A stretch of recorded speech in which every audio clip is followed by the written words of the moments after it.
Good morning students. आज का गृह कार्य है कक्षा 11 के लिए। विषय हमारा रसायन विज्ञान। टॉपिक है परमाणु संरचना। अध्याय हमारा दूसरा। 5 क्वेश्चन हैं। 5 क्वेश्चनों को इस वीडियो के माध्यम से सोल्व करेंगे। वीडियो थोड़ी सी लंबी हो सकती है, वीडियो को अंत तक जरूर देखें।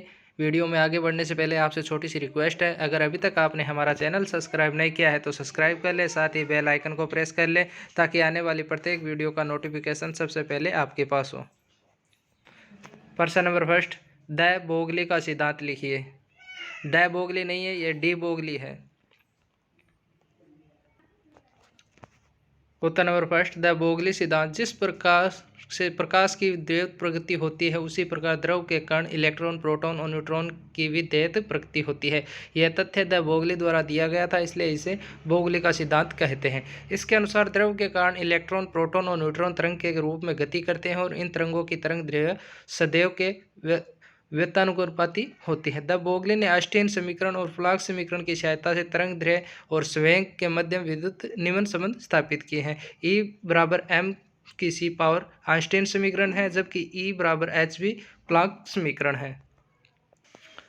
प्रश्न नंबर 2, हाइजेनबर्ग का अनिश्चितता का सिद्धांत समझाइए। उत्तर नंबर 2, अनिश्चितता सिद्धांत की व्युत्पत्ति हाइजेनबर्ग ने क्वांटम यांत्रिकी के व्यापक नियमों से दी थी। इस सिद्धांत के अनुसार किसी गतिमान कण की स्थिति और संवेग को एक साथ एक कदम ठीक नहीं मापा जा सकता। यदि एक राशि अधिक शुद्धता में मापी जाएगी तो दूसरी के मापन में उतनी ही अशुद्धता बढ़ जाएगी, चाहे इसे मापने में कितनी भी कुशलता क्यों न बरती जाए। इन राशियों की अशुद्धियों का गुणनफल प्लॉन्क नियतांक से कम नहीं हो सकता। यह इन्होंने बनाया था अनिश्चितता सिद्धांत के लिए, जहाँ पर इन्होंने कोण दिया हुआ है, त्रिभुज दिया हुआ है।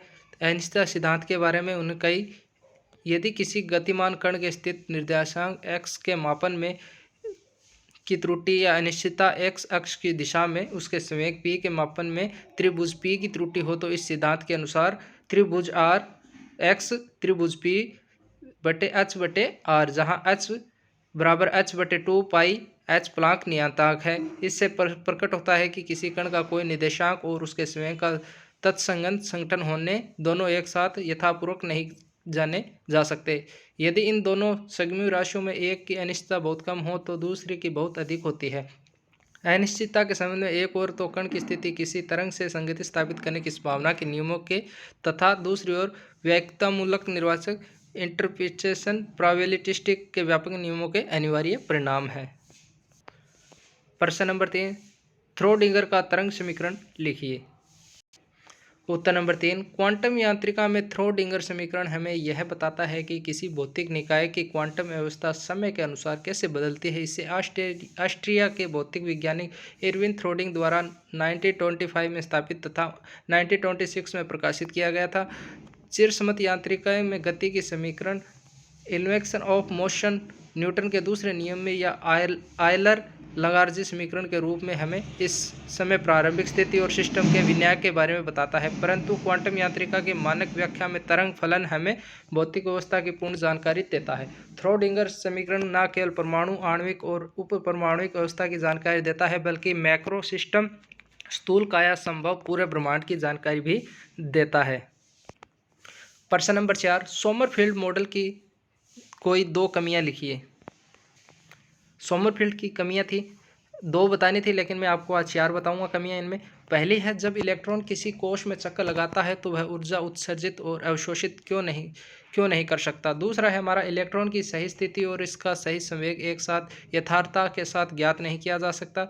तीसरा है, हमारा कोणीय संवेग mvr बराबर nh बटे 2 पाई, इस व्यंजक को कैसे प्राप्त किया जाता है, इस तथ्य को कोई नहीं समझ सका।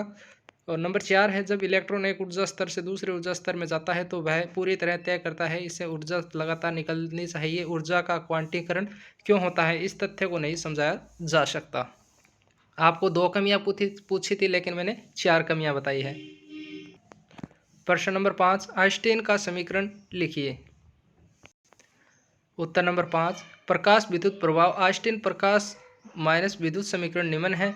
1/mu2 मैक्स बराबर h/u बराबर u0। इस समीकरण के आधार पर विद्युत प्रकाश की धारणा निम्नानुसार की जा सकती है। यदि किसी निश्चित आवर्ती u के प्रकाश की तीव्रता बढ़ाई जाए तो धातु सतह से प्रति सेकंड टकराने वाले फोटोन की संख्या उसी अनुपात में बढ़ जाती है, क्योंकि प्रति सेकंड इकाई क्षेत्रफल पर जितनी प्रकाश ऊर्जा गिरती है वही प्रकाश की तीव्रता होती है और फोटोनों की संख्या ऊर्जा की मात्रा के अनुक्रमानुपाती होती है, परंतु प्रत्येक फोटोन की ऊर्जा HU ही रहेगी। अतः धातु तल से प्रति सेकंड उत्सर्जित प्रकाश इलेक्ट्रॉनों की संख्या बढ़ जाएगी, परंतु इसकी अधिकतम ऊर्जा E के उतनी ही रहेगी। सेकंड है हमारा, इसी में यदि तो आइंस्टीन समीकरण के अनुसार इलेक्ट्रॉन की गति ऊर्जा भी उसी अनुपात में बढ़ जाती है। आइंस्टीन समीकरण ने यह स्पष्ट E के एल्फा HU।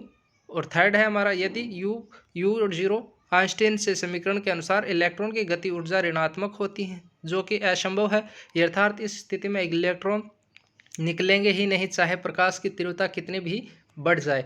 नंबर 4 है, इसमें फोटोन को विभाजित नहीं किया जा सकता, इसलिए किसी धातु से प्रकाश इलेक्ट्रॉनों का उत्सर्जन केवल तब तक होता है जब तक धातु प्रोटॉन को ज्यों का त्यों अवशोषित कर लेती है। इस प्रकार धातु पर प्रकाश के गिरते ही फोटोन अपनी ऊर्जा इलेक्ट्रॉन को देकर स्वयं समाप्त हो जाता है और इसी क्षण इलेक्ट्रॉन उत्सर्जित हो जाता है। यह क्रिया तात्क्षणिक कहलाती है।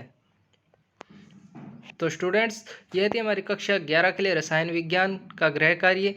5 प्रश्न थे, आज मैंने आपको 5 प्रश्नों को सोल्व किया। अगर वीडियो पसंद आए तो या लाइक शेयर कमेंट जरूर करें। थैंक यू, धन्यवाद।